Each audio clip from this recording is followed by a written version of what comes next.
সুপ্রিয় দর্শক শ্রোতা ভাই বোনেরা, চান্দ্র বর্ষের যেই কয়েকটি মাস কোরআন এবং সুন্নাহর দৃষ্টিতে খুবই গুরুত্বপূর্ণ, তাৎপর্যপূর্ণ, ফজিলতপূর্ণ, তার মধ্যে একটি হলো রজব মাস, যে মাসটি শুরু হয়েছে কয়েকদিন হলো। আবার একই সঙ্গে আমাদের মুসলমানদের সমাজে ইসলামের নামে বানোয়াট, ভিত্তিহীন এবং ভুয়া যেসব আমল প্রচলিত আছে এবং কুসংস্কার, বেদাত প্রচলিত আছে যে মাসগুলোতে সবচেয়ে বেশি, তার ভেতরে একটিও হলো এই রজব মাস। যার কারণে একজন মুসলমানকে এই রজব মাসের তাৎপর্য, গুরুত্ব এবং করণীয়, পাশাপাশি এই মাস উপলক্ষে কুসংস্কার এবং বর্জনীয় বিষয়গুলো জানা অত্যন্ত গুরুত্বপূর্ণ। রজব মাসের ফজিলত এবং তাৎপর্যের একটি মাত্র পয়েন্ট এবং বিষয় আছে, তা হলো এই মাসের সম্মানিত 4 মাসের একটি। আল্লাহ সুবহানাহু ওয়া তাআলা বছরের 12টি মাসের ভিতরে 4টি মাসকে সম্মানিত মাস হিসেবে ঘোষণা দিয়েছেন এবং সেই 4টি মাসের ভিতরে একটি হলো এই রজব মাস, আর বাকি 3টি হলো জিলকদ, জিলহজ এবং মুহররম, 11, 12 এবং 1 নম্বর মাস। আর এই চতুর্থ সম্মানিত মাস হলো রজব মাস। বিধায় সম্মানিত মাস উপলক্ষে এই মাসের মর্যাদা রয়েছে। সম্মানিত মাস উপলক্ষে যুদ্ধ বিগ্রহ করা যায় না, এই মাসেও তাই করা যাবে না। সম্মানিত মাস উপলক্ষে আল্লাহ বলেছেন ফালা তাজলিমু ফিহিন্না আনফুসাকুম, নিজের প্রতি অবিচার করা যাবে না।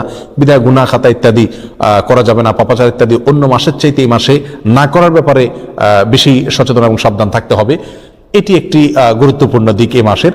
এর বাইরে রজব মাসের ফজিলত এবং মর্যাদাকে কেন্দ্র করে কোরআন এবং সুন্নাহ বিশুদ্ধ সূত্রে একটি হাদিসও বর্ণিত হয় নাই। বিধায় একটি মাত্র মর্যাদার দিক হলো এই মাসের সম্মানিত মাসের একটি মাস।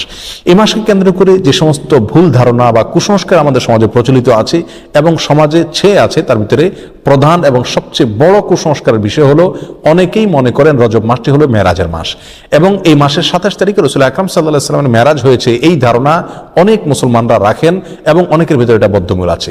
শুধু তাই নয়, আমাদের সমাজে রজব মাসের চাঁদ উঠলে পত্রপত্রিকাতে, মিডিয়াতে দেখবেন যে সেখানে সংবাদের শিরোনাম করা হয় এভাবে যে পবিত্র রজব মাসের চাঁদ দেখা গিয়েছে, অতএব অমুক তারিখে শবে মেরাজ, অর্থাৎ সেই হিসাবে 27 তারিখ হয় অমুক তারিখ আর সেদিন শবে মেরাজ, অর্থাৎ রজব মাস মানেই হলো মেরাজের মাস।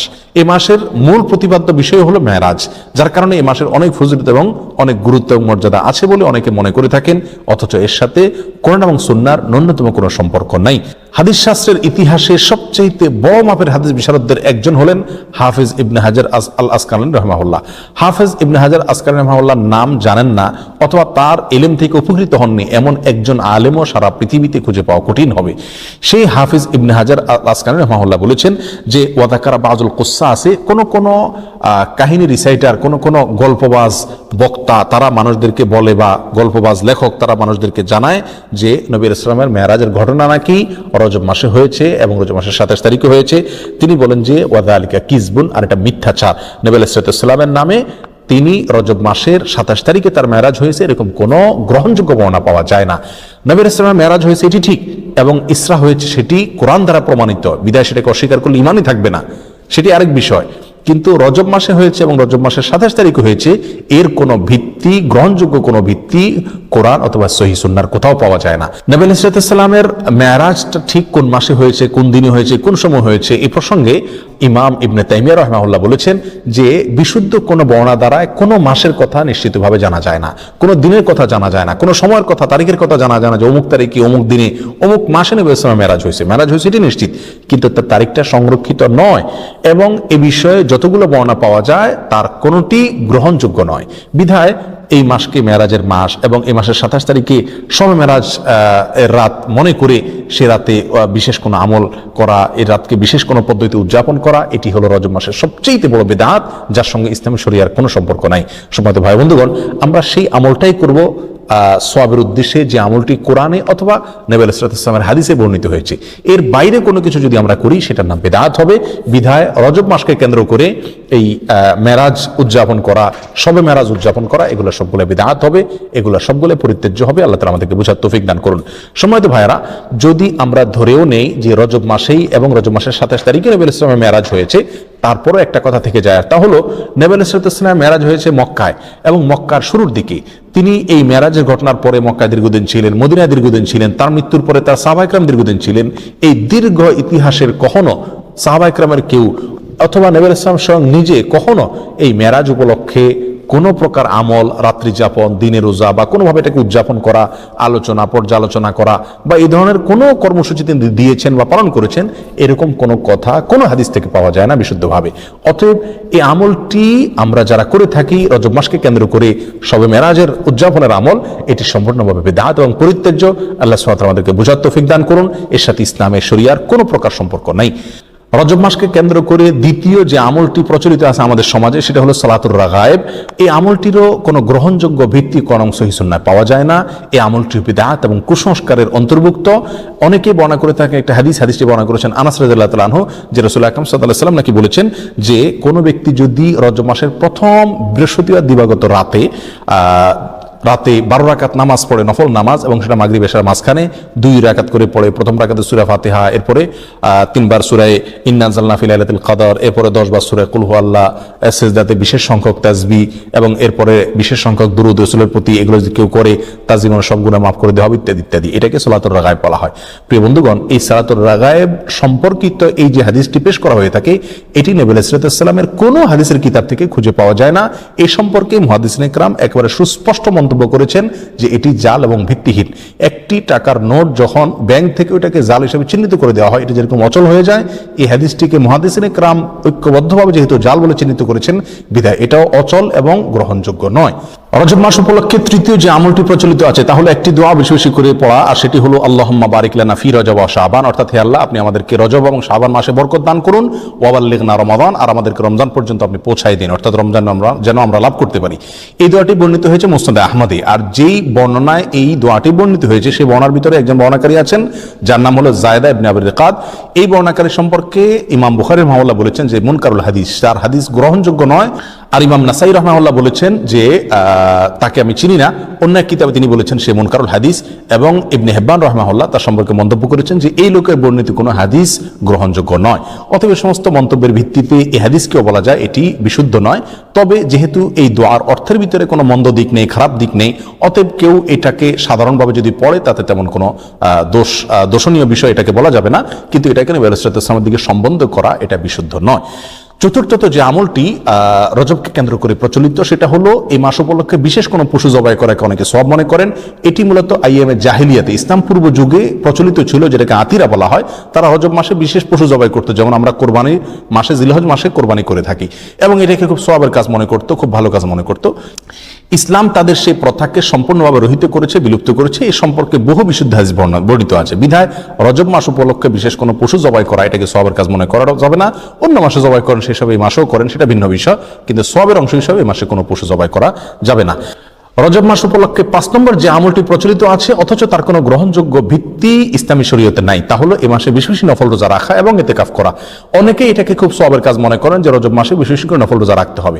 আর মজার বিষয় হলো বহু হাদিস বর্ণিত আছে এই রজব মাসে নফল রোজা রাখার বিষয়, তার একটিও বিশুদ্ধতার মানদণ্ডে উত্তীর্ণ নয়। একটি মাত্র হাদিস পাওয়া যায় সুনানে আবু দাউদের ভিতরে। এক লোক নবী আলাইহিস সালামের কাছে আসছেন, তার সঙ্গে 1 বছর পরে দেখা করছেন। নবী আলাইহিস সালামকে বললেন, ইয়া রাসূলুল্লাহ, আপনি আমাকে চিনতে পারেননি, আমি তো অমুক। তখন তিনি বললেন, তুমি তো সে মনে হচ্ছে না, অর্থাৎ চেহারা পরিবর্তন হয়ে গেছে তোমার, তুমি এরকম পরিবর্তিত কিভাবে হলে? তখন তিনি বললেন, ইয়া রাসূলুল্লাহ, এই 1 বছরে আমি কখনো দিনের বেলায় খাবার খাইনি, অর্থাৎ আমি রোজা রেখেছি সারা বছর। তখন তিনি বললেন, তুমি নিজেকে এত কষ্ট কেন দিতে গেলে? লোকটি বলে, ইয়া রাসূলুল্লাহ, আমার অনেক শক্তি আছে, আপনি আমাকে নফল রোজার অনুমতি দিন, সুযোগ দিন। তখন নবী ইসলাম বিভিন্ন ফরম্যাটে তাকে রোজা রাখার জন্য বললেন।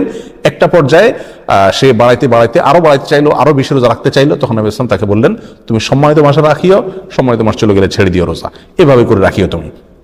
অর্থাৎ এই হাদিস থেকে বোঝা যায় রজব মাস যেহেতু একটা সম্মানিত মাস, সেই হিসাবে এই মাসে রোজা রাখার কথা রাসূল সাল্লাল্লাহু আলাইহি ওয়াসাল্লাম তাকে বলেছেন।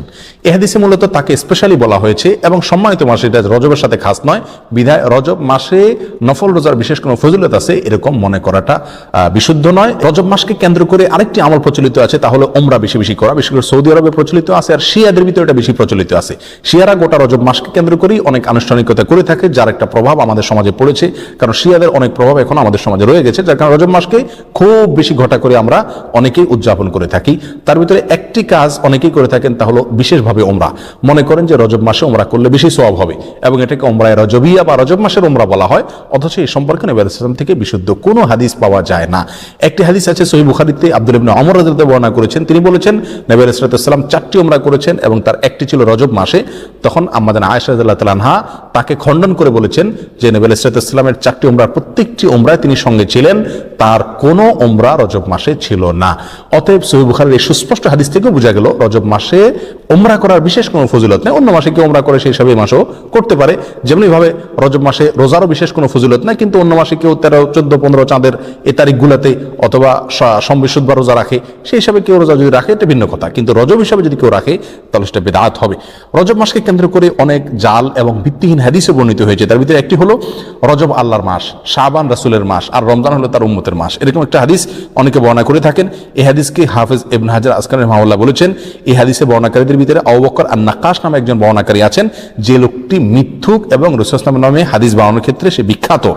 আর তার সম্পর্কে অন্যান্য মুহাদ্দিসিন ইকরামের অনেকে আরো অনেক মন্তব্য করেছেন। তার ভিতরে ইমাম সৈয়দ রাহমাতুল্লাহ আলাইহি মুসনিদের ভিতরে ইমাম সানানি রাহিমাহুল্লাহ মুযআত নামক কিতাবে তার সম্পর্কে একই মন্তব্য প্রায় করেছেন, বিধায় এটিও জাল এবং ভিত্তিহীন হাদিস। অনেকে রজব মাস সম্পর্কে আরেকটা হাদিস বর্ণনা করে থাকেন, অনেক খুতবাতে অনেক আলোচনাতে আমরা অনেক হয়তো শুনে থাকবো, যে কোরআনের মর্যাদা সকল জিকিরের মধ্যে যেরকম শ্রেষ্ঠ, এরকম সকল মাসের ভিতরে রজব মাসের মর্যাদা শ্রেষ্ঠ। এই হাদিস যারা বর্ণনা করে থাকেন, এই হাদিস প্রসঙ্গে হাফেজ ইবনে হাজার আসকালানি রাহিমাহুল্লাহ এবং অন্যান্য হাদিস বিশারদ, বিশেষ করে জাল হাদিস বিশেষজ্ঞ উলামা ইকরামের অনেকেই বলেছেন যে হাদিসে বর্ণনাকারীর ভিতরে সিক্তি নামে একজন বর্ণনাকারী আছেন, আর এই বর্ণনাকারী, এই লোকটি জাল হাদিসের বিখ্যাত বর্ণনাকারী, অর্থাৎ রাসূল সাল্লাল্লাহু আলাইহি ওয়াসাল্লামের নামে মিথ্যা হাদিস বর্ণনা করার ক্ষেত্রে তার বিশাল খ্যাতি রয়েছে। এ সম্পর্কে রিজাল শাস্ত্রে একেবারে চিহ্নিত এই লোক, যার কারণে এই বর্ণনাটাও ভিত্তিহীন, জাল এবং বানোয়াট, ভুয়া রাসূল সাল্লাল্লাহু আলাইহি ওয়াসাল্লামের নামে মিথ্যা হাদিস। রজব মাস সম্পর্কে আরেকটি জাল বা ভিত্তিহীন হাদিস আছে, তা হলো রজব মাসে যে ব্যক্তি 3টি রোজা রাখবে আল্লাহ তাআলা তার আমলনামায় 1 মাস রোজার সওয়াব দিবেন, আর যে ব্যক্তি 7টি রোজা রাখবে আল্লাহ তাআলা তার জন্য জাহান্নামের 7টা দরজা বন্ধ করে দিবেন। এরকম একটা হাদিস অনেকে বর্ণনা করে থাকেন, এবং এই হাদিসকে জাল হাদিস সমগ্রের যত বই আছে, জাল হাদিসের কালেকশনের যত বই আছে, তার সমস্ত কিতাবেই এই হাদিসটি স্থান পেয়েছে। ইবনুল জাওজি রাহিমাহুল্লাহ আল মাওজুআত কিতাবে, সৈয়দ রাহমাতুল্লাহ আল মুসনাদ কিতাবে, শাওকানি রাহিমাহুল্লাহ ফাওয়াইদুল মুজমুআ কিতাবে এবং তাবয়িনুল আজাব কিতাবে, ইবনে হাজার আসকালানি রাহিমাহুল্লাহ, এভাবে সমস্ত প্রায় জাল হাদিসের যে কিতাবগুলো আছে সেগুলোতে এই হাদিসটা স্থান পাইছে, অর্থাৎ এই হাদিসটি জাল এবং ভিত্তিহীন। এভাবে রজব মাসকে কেন্দ্র করে আরো অনেক জাল, ভুয়া এবং ভিত্তিহীন হাদিস আমাদের সমাজে প্রচলিত আছে। তার ভিতরে আরেকটা হলো, যে ব্যক্তি রজব মাসে রোজা রাখবে এবং 4 রাকাত নামাজ পড়বে, আল্লাহ সুবহানাহু ওয়া তাআলা জান্নাতে তার জন্য যে আসন রেখেছেন, তার যে মাকাম হবে, সেটা না দেখে তার মৃত্যু হবে না, অর্থাৎ দেখে তারপর মৃত্যু হবে। এই হাদিসটাও জাল এবং ভিত্তিহীন, বানোয়াট, এর সঙ্গে ইসলামী শরীয়তের কোনো সম্পর্ক নাই। ইমাম শাওকানি রাহিমাহুল্লাহ আল ফাওয়াইদুল মুজমুআ কিতাবে হাদিসকে জাল বলে চিহ্নিত করেছেন, ইবনুল কাইয়িম আল জাওজিয়্যী রাহিমাহুল্লাহ আল মাওজুআত কিতাবে এটাকে জাল বলে চিহ্নিত করেছেন, এবং অন্যান্য কিতাবও চিহ্নিত হয়েছে, বিধায় এটাও জাল এবং ভিত্তিহীন। সম্মানিত ভাই বন্ধুগণ, রজবকে কেন্দ্র করে আরো একটি ভুয়া আমল ইদানিং আমাদের সমাজে প্রচলিত বেশ কয়েক বছর থেকে দেখা যায়, এবং সামাজিক যোগাযোগের মাধ্যমে খুব বেশি প্রচলিত দেখা যায়। তা হলো, অনেকে বলে থাকেন, অনেকে মেসেজ পাঠিয়ে থাকেন, ইনবক্স করে থাকেন যে রমজান অমুক তারিখে হবে, এই সংবাদ যদি আপনি এতজন লোককে দেন তাহলে আপনার জন্য জান্নাত ওয়াজিব হবে, ইত্যাদি ইত্যাদি। এটি আমাদের মূর্খতার একটা বড় প্রমাণ। আমরা কোরআন সুন্নাহ থেকে যে কত দূরে সরে গেছি, যে কোনো কথা, মুখরোচক কথা শুনলে আমরা এটাকে গিলে খাচ্ছি ইসলামের নামে, এটার একটা বড় প্রমাণ হলো এই ঘটনাকে আমরা অনেকেই খুব গুরুত্বের সাথে দেখি এবং এই মেসেজকে আমরা অনেকে চালাচালি করে থাকি। প্রিয় বন্ধুগণ, রমজানের সংবাদ কাউকে দিলে তার জন্য কোনো ফজিলতের কথা, কোনো মর্যাদার কথা কোরআন সুন্নাহর কোথাও বলা হয়নি। যারা এই মেসেজকে প্রচার করেন তারা আল্লাহ এবং তার রাসূলের নামে মিথ্যাচার করছেন, আর যারা মিথ্যাচার করছেন নবী সাল্লাল্লাহু আলাইহি ওয়াসাল্লাম বলছেন তাদের ঠিকানা জাহান্নাম। বিধায় এই ধরনের মেসেজকে আমরা ফরওয়ার্ড করব না এবং এগুলোকে ইগনোর করব, এর সাথে ইসলামী শরীয়তের কোনো সম্পর্ক নাই। সর্বসাকুল্যে আমরা খোলাসায় সামারিতে বলতে পারি, রজব মাসের বিশেষ কোনো ফজিলত এবং মর্যাদা নেই, সম্মানিত 4 মাসের একটি, এই কথা ছাড়া। এ মাস উপলক্ষে বিশেষ একটি আমলের কথাও কোরআন এবং সুন্নাহ বর্ণিত হয় নাই, এবং এ মাস উপলক্ষে বিশেষ কোনো রোজা, বিশেষ কোনো উমরা, বিশেষ পদ্ধতিতে সালাত, এমনকি বিশেষ যে আমলটি আমাদের সমাজে সবচেয়ে জলবায়ু প্রচলিত আছে, মেরাজের রাত্রি উদযাপন করা, সে রাত্রে জেগে ইবাদত করা, দিনে রোজা রাখা, এর একটি জিনিসও নবী আলাইহিস সালাম থেকে প্রমাণিত নয়। আর নবী আলাইহিস সালাম থেকে যেটি প্রমাণিত নয়, সেটা দেখতে যতই ভালো দেখা যাক না কেন, তার কোনো সওয়াব আমরা পাবো না, এটা বিদআত হিসাবে গণ্য হবে, আর বিদআতের ঠিকানা জাহান্নাম। আমরা অনেকেই বলে থাকি যে মানুষ এমনি মসজিদে আসে না, নামাজে আসে না, এক উসিলা যদি শবে মেরাজ উপলক্ষে মসজিদে আসে, আপনারা বাধা দিয়ে মসজিদ থেকে বের করে লাভ কি? তারা তো গান গাচ্ছে না, হারাম কাজ করছে না। যে সমস্ত ভাইরা এটা বলেন, 2 কারণে তাদের সঙ্গে আমরা একমত হতে পারবো না। নাম্বার 1, বিদআত কাকে বলা হয়? ভালো কাজ, দেখতে ভালোই মনে হচ্ছে, কিন্তু কোরআন এবং সুন্নাহ এটা করতে বলা হয়নি, এটার নাম বিদআত, আর এই বিদআতের ঠিকানা জাহান্নাম। বিধায় এই কাজটি সেই সংজ্ঞার মানদণ্ডে বিদআতের ভিতরে অন্তর্ভুক্ত হবে, বিধায় এটা করলে সওয়াব হবে না বরং গুনাহ হবে, যদিও দেখতে ভালো দেখা যাচ্ছে। দ্বিতীয়ত, শবে মেরাজ উপলক্ষে মানুষ আসে, এই উপলক্ষে সংশোধন হয়ে যাবে, যারা এরকম ধারণা করেন তারা ভুলের স্বর্গে বাস করছেন। কারণ শবে মেরাজ উপলক্ষে মসজিদে এসছেন এবং এই বেদাতি পদ্ধতিতে জিকির ইবাদত বন্দি করছেন, এরপরে সারা জীবনের জন্য সংশোধিত হয়ে সারা বছর মসজিদে আসা ধরছেন, নামাজ পড়ছেন, এরকম একটি লোকও খুঁজে পাওয়া যাবে না। বিধায় এই বেদাত দিয়ে কোনোদিন মানুষের সংশোধন হবে না। এই বেদাতকে আমরা বর্জন করি। সারা দেশে জোরালোভাবে, আমাদের সমাজে সবচেয়ে জোরালোভাবে যে কয়েকটি বিদআত প্রচলিত আছে তার ভিতরে একটা হলো এই মেরাজ উদযাপন এবং মেরাজ উপলক্ষে বিশেষ আমল। আল্লাহ সুবহানাহু ওয়া তাআলা আমাদের সকলকে রজব মাসকে কেন্দ্র করে যে সমস্ত বিদআত আছে, কুসংস্কার আছে, এগুলো থেকে বেঁচে থাকার তৌফিক দান করুন। কোরআন এবং সুন্নাহর বিশুদ্ধ জ্ঞান অর্জন করার তৌফিক দান করুন এবং বিশুদ্ধ জ্ঞান অনুযায়ী পরিশুদ্ধ আমল করার তৌফিক দান করুন।